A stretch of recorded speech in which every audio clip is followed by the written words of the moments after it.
The information in this presentation will provide guidance to the airport operator on changes in assessing and reporting airport surface contaminants.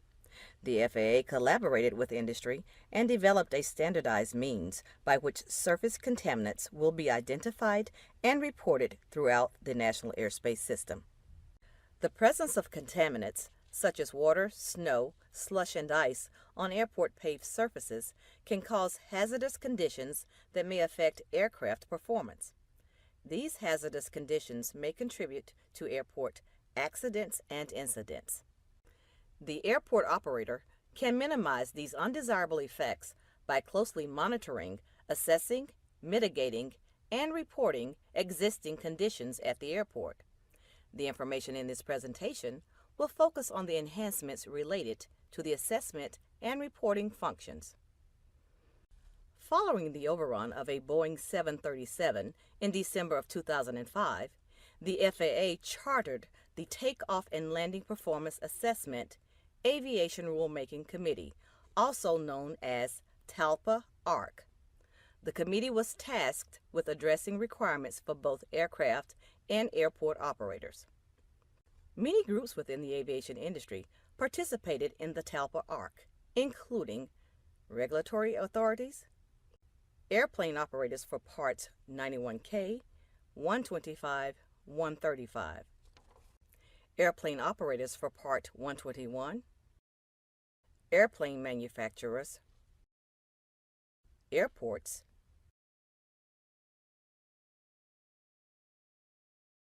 and professional aviation organizations. The recommendations by the ARC clearly indicated a critical need to communicate accurate runway conditions to aircraft operators in real time, using standardized terms when contaminated surfaces were present. Contaminated runway surfaces directly impact expected aircraft performance.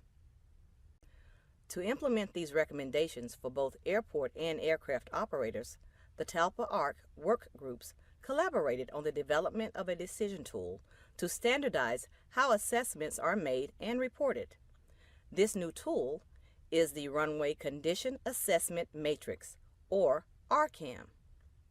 The RCAM is used to communicate the reported surface runway conditions to pilots in a standardized format based on airplane performance data supplied by airplane manufacturers. The goal of the RCAM is to replace subjective judgments of runway conditions with objective assessments. The RCAM ties together, to the maximum extent feasible, runway contaminant types and depths, braking action, and airplane performance data. Airplane manufacturers determine that these data points cause specific changes in the airplane braking performance.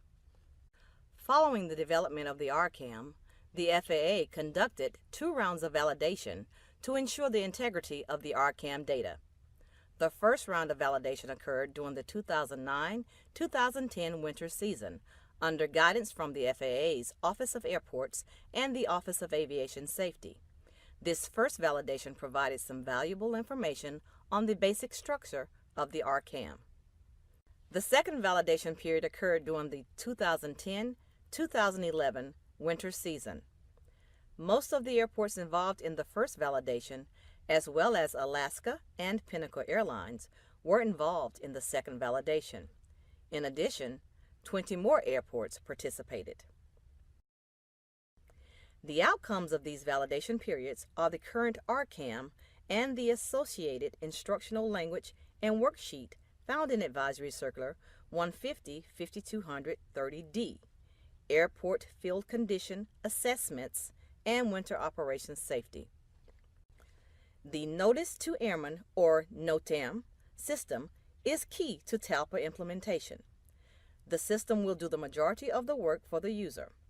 Beyond the workload, the system will alleviate the reduction in human factors errors. By building various systems rules into the program, the likelihood of incorrect input or the incorrect selection of runway code information was minimized. Having the system remove a lot of the guesswork reduces the chances for error and mitigates some of the human factors risk. Therefore, the NOTAM system will be the most effective means of communicating airport conditions. Effective October 1st, the primary means for reporting airport conditions must be through the NOTAM system. The NOTAM system will provide the widest dissemination to all users, both local and transient, and the safety benefits will be maximized. Some of our ICAO partners are well underway in implementing procedures associated with the FAA's TALPA ARC initiative. Our Canadian, Japanese, Italian, British, and Scandinavian counterparts are implementing their variations of the RCAM. As the FAA works to fully implement this initiative, we will continue collaborating with our ICAO partners to ensure a harmonized standard for assessing and reporting airport surface contaminants. The RCAM is the tool an airport operator will use to determine and report runway surface assessments when contaminants are present on paved runways. The RCAM is not used for turf, gravel, or water runways. Aircraft manufacturers have determined that variances in contaminant type and depth and air temperature can cause specific changes in aircraft braking performance. At the core of the RCAM is the ability to differentiate among the performance characteristics of various contaminants. Once the airport operator performs the assessment, the RCAM generates a runway condition code via the NOTAM system. The pilot can then use the reported runway surface condition code as it relates to their airplane's performance. Let's examine each component of the RCAM. The first section of the RCAM is the assessment criteria. This section consists of two parts: runway condition description and runway condition code. The runway condition description column of the RCAM includes contaminant type and depth categories, which are objective assessments determined by airplane manufacturers to cause specific changes in the airplane braking performance. These contaminants are directly correlated to airplane takeoff and landing performance. The description vary by slipperiness. When more than 25% of the runway length and width or cleared width is contaminated, runway condition codes are issued. These codes represent the runway condition description based on defined terms and increments. Use of these codes harmonizes with ICAO Annex 14, Aerodrome Design and Operations, providing a standardized shorthand format for reporting runway condition code, which replaces the reporting of mu values and are used by pilots to determine landing performance parameters. The downgrade assessment criteria section is used when data suggests conditions are worse than indicated by the present contaminant. In those instances, the airport operator should exercise good judgment and, if warranted, report lower runway condition codes than the contaminant type and depth would indicate in the RCAM. The method for using the downgrade action is covered later in the presentation.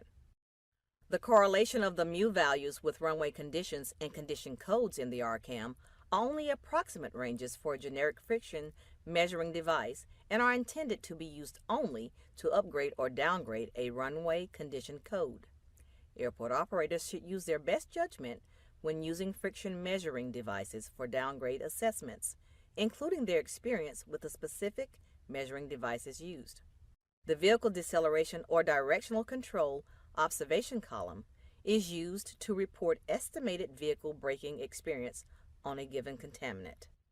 Pilot reporting braking action is a report of braking action on the runway by a pilot providing other pilots with a degree of expected braking. A note of importance here is that pilot braking action has expanded from 4 to 6 terms, and the term fair has been replaced by the term medium to align with the international community. The braking action experienced is dependent on the type of aircraft, aircraft weight, touchdown point, and other factors. The pilot reported braking element provides valuable information. However, these reports rarely apply to the full length of the runway, as such evaluations are limited to the specific sections of the runway surface in which wheel braking was utilized. The general principles for conducting assessments have not changed. Airport operators will continue to depend upon a well-written snow and ice control plan, experience, knowledge and understanding of how to assess surface conditions at the airport. The required practice of obtaining access to the surface being assessed through communication with the air traffic control tower or procedures established at the airport where there is no air traffic control tower should remain unchanged. For the airport operator, the process remains the same for distributing surface condition information to the air traffic control tower. Instead of providing a mu value, the airport operator will now provide runway condition codes. Likewise, controllers will still solicit surface condition reports from the airport operator, and the information provided will be a runway condition code. Controllers will still solicit braking action reports from pilots after landing. Lastly, controllers will still issue runway condition updates via the automatic terminal information system broadcast. Here's a snapshot of what the NOTAM Manager looks like today and what it will look like effective October 1st, 2016. As you can see on the current system, there is an area for reporting surface conditions for the whole runway. The only change to the future system is that the runway will be reported in thirds, indicated by the touchdown, midpoint, and rollout surfaces. In the light blue shaded box, a contaminant has been selected. In this example, it is 30% quarter-inch wet snow. As in the current NOTAM system, you can see the NOTAM sentence being built to the right. Any runway condition codes generated will appear in the NOTAM sentence and below the runway thirds. After you enter a contaminant type for all thirds, the runway condition codes are generated for all thirds of the runway as applicable. If you operate on NOTAM 2, you will see a very similar design. Here are the runway thirds depictions. The depictions are the same as NOTAM Manager. If you operate on the NOTAM 2 system, you are highly encouraged to transition to NOTAM Manager. NOTAM 2 will eventually be phased out in favor of NOTAM Manager. For Part 139 certificated airports, you must make the transition to NOTAM Manager before NOTAM 2 is phased out. What you see on the screen is a version of the test page of the NOTAM system that has incorporated the previously discussed TALPA changes to using the RCAM. We will now present some examples to illustrate the ease of using the system to build your own NOTAM. We transition to the next screen by selecting Instruction button New. On this screen, select the keyword Runway.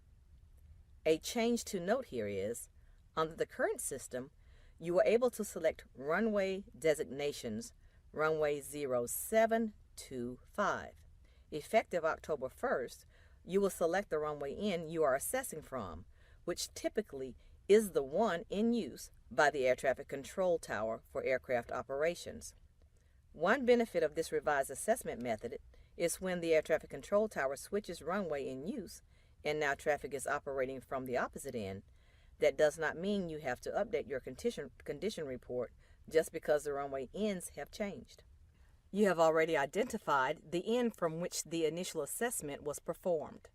Therefore, an aircraft operator can reverse interpolate where the contaminants were observed depending on the runway end from which the assessment was accomplished. The runway end change would not necessarily drive an update unless the conditions have changed. Next, you would select the surface condition from the scenario window and then select Create NOTAM, and this will start the process. This is the screen viewed earlier with the runway thirds, and below the rollout elements are the runway condition code windows that will auto-populate when applicable after contaminants are selected. Starting with a simple NOTAM, let's presume there is 20% quarter-inch dry snow. Once selections are made, we now want to add the contaminant by clicking the instruction button Add contaminant, and that will reveal in the blue box the contaminant selected. Once that is done, it starts to build your NOTAM sentence on the right of the screen.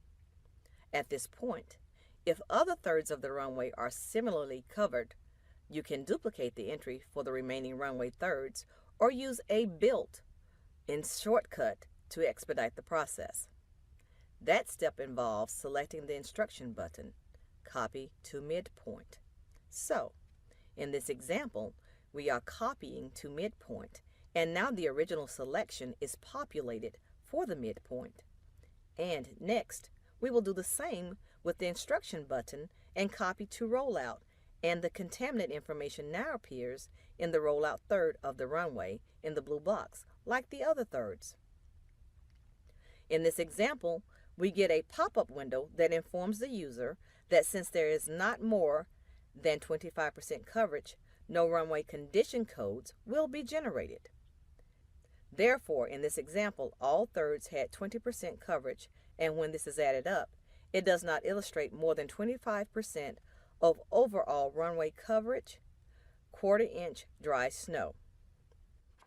For that reason, no codes were generated, and the NOTAM sentence will not show a runway condition code. The final NOTAM sentence would read, runway 07, FICON 20%, quarter-inch dry snow, and that would be the NOTAM published. To move to the next example, we start by deleting the old information with a click of the trash can icon. For the purpose of convenience, we will change the coverage to 75% quarter-inch dry snow. Select Add Contaminant as before. Again, use the copy feature to midpoint and copy to rollout. You can see in the runway condition code boxes, the runway condition code auto-populates. The runway condition code will also populate in the NOTAM sentence. The NOTAM sentence would read, runway 07, FICON, and then your runway condition code of 333, meaning runway condition code of 3 for each third of the runway, and it is 75% covered with quarter-inch of dry snow. This NOTAM is very simple for a uniformly covered runway. The airport operator has the ability to downgrade these codes. The downgrade process was introduced earlier when we discussed utilizing the RCAM. The action for completing a downgrade of a runway condition code, which is at the discretion of the airport operator, is to select the particular runway third and then select the code that is lower than the one automatically generated.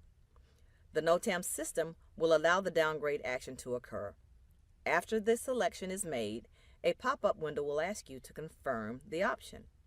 Now, the original generated runway condition code of 3 is a 2. The airport operator has this option based on their experience and belief that the surface is performing at a lower value because of the contaminant at the specific airport. Airport operators can use their operational judgment and experience to keep the generated runway condition codes or exercise runway condition code downgrade actions. Another feature that was built into the system allows for multiple contaminants reporting for each runway third. So up to 2 different contaminants in the drop-down window can be selected and reported in each third of the runway. This would create a lengthy NOTAM sentence, but this feature permits the airport operator to provide a more accurate and effective accounting for contaminants on the runway.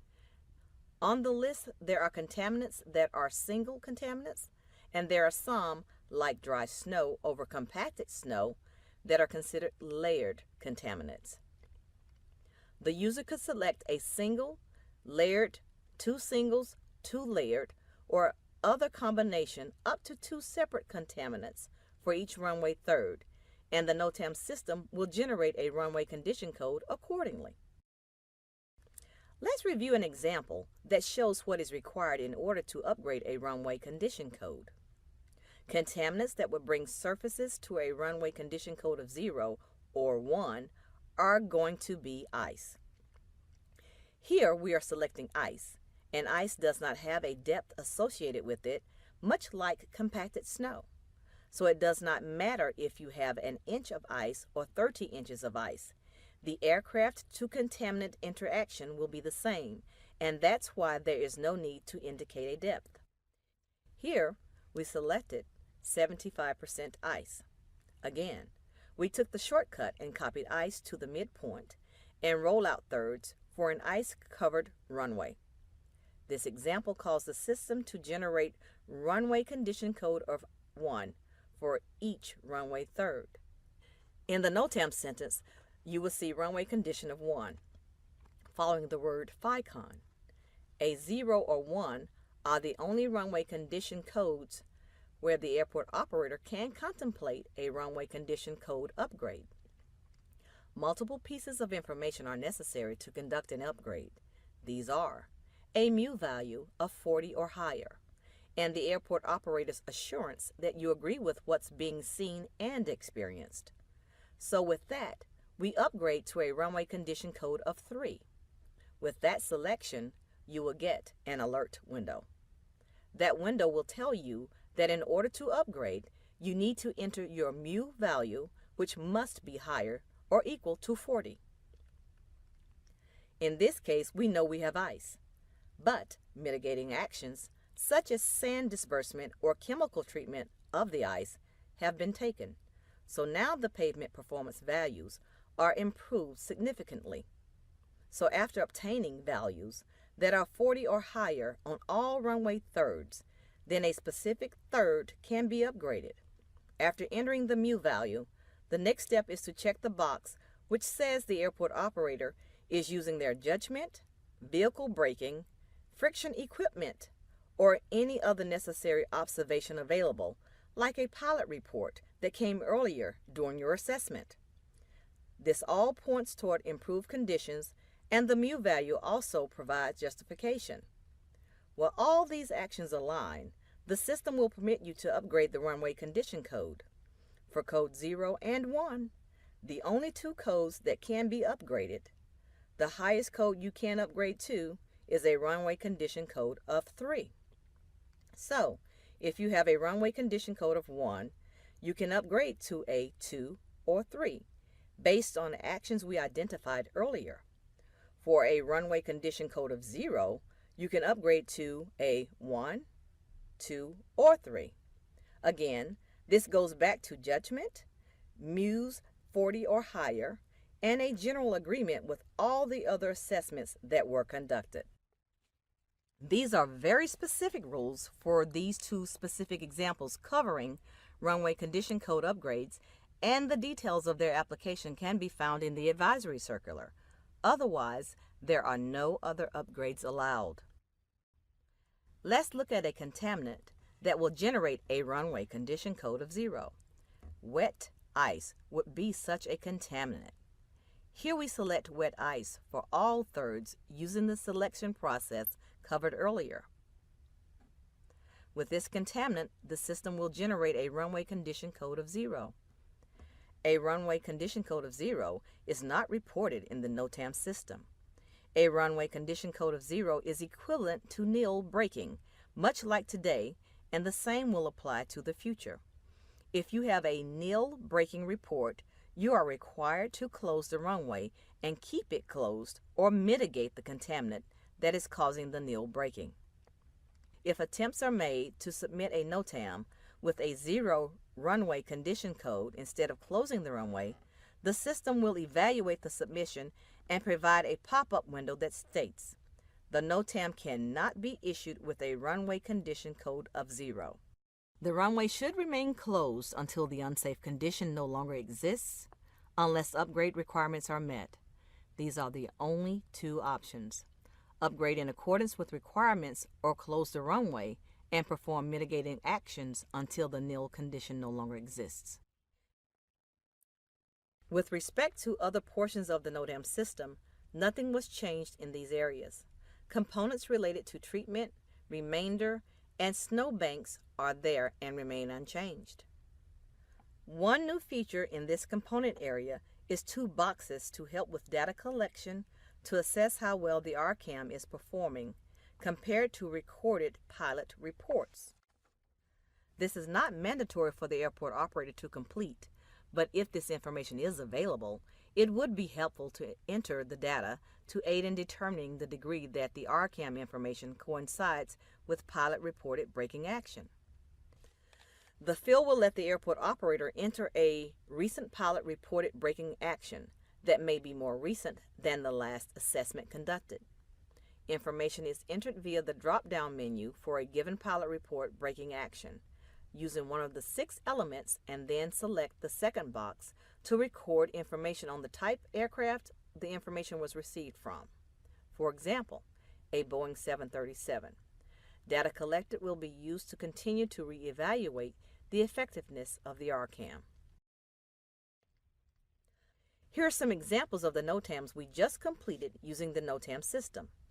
The first example is the simple uniform coverage, meaning a majority of the runway is covered in one particular contaminant type in each runway third.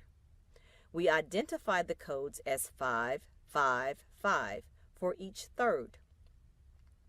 The runway condition code indicates to the aircraft operator to evaluate the need to adjust for landing criteria, such as weight and balance, aircraft configuration, or required runway length for this contaminant type and runway condition code. In the second example, a different contaminant is in each runway third. The corresponding runway condition codes are 535 for each runway third. The NOTAM sentence would read 50% wet, 50% 1/8-inch wet snow over compacted snow, and the last third as 50% 1/8-inch slush. The RCAM and the NOTAM system give you flexibility to be very specific about what is present on the surface of the runway. The last example is a lengthy NOTAM where 2 contaminant types are present in each runway third. The runway condition codes for this example are 352. This example illustrates the system's capabilities to accept simple to complex contaminant descriptions. This is beneficial to the airport operator in the overall surface condition assessment and reporting process. Starting October 1st, the airport operator will be reporting runway condition codes the same way mu values are reported today. You will still input the surface condition information into the federal NOTAM system, preferably through NOTAM Manager. Information will still be provided to air traffic control facilities, whether it is a towered or non-towered airport. For non-towered locations, whatever means are currently used to disseminate mu to the appropriate facility, such as an air route traffic control center or terminal radar approach control facility, will continue to be used with the dissemination of runway condition codes. Dissemination to flight service stations and through common air traffic advisory frequencies is applicable to reach aircraft operators. Guidance documents such as advisory circulars are on the FAA website. These documents cover information associated with the airfield condition assessments and other related aspects of addressing and reporting surface contaminants. You can also find information from the pilot perspective on takeoff and landing performance on contaminated runways. Likewise, FAA internal documents can also be found on the FAA website. These internal documents cover information associated with NOTAMs and air traffic control and their parts in the airport condition assessment and reporting process. Here are some resources to help with the change that is about to occur. The FAA website has and will continue to have helpful information for airport operators, but now will include specific links for TALPA information. There will be background and frequently asked questions about the RCAM. A snow and ice control plan template is available for download, so airport operators can update their airport certification manuals. An FAA training aid will be posted to provide continual access to airport operators and other airport stakeholders responsible for mitigating and reporting surface contaminants. Announcements about upcoming webinars will be posted on this TALPA resource page as well as any recorded webinars. Lastly, monthly telcons are open to all NOTAM Manager users and stakeholders. These telcons are a good source for receiving information on the NOTAM system functionality and to hear questions and answers exchanged between airport operators and NOTAM system management personnel. This presentation gave you an overview of the revised way to assess airport field conditions and report those results. The RCAM allows airport operators to perform their assessment more efficiently and to report runway condition codes more objectively through the federal NOTAM system. We encourage you to make this presentation available to all airport employees responsible for airport surface condition assessment and winter operations safety.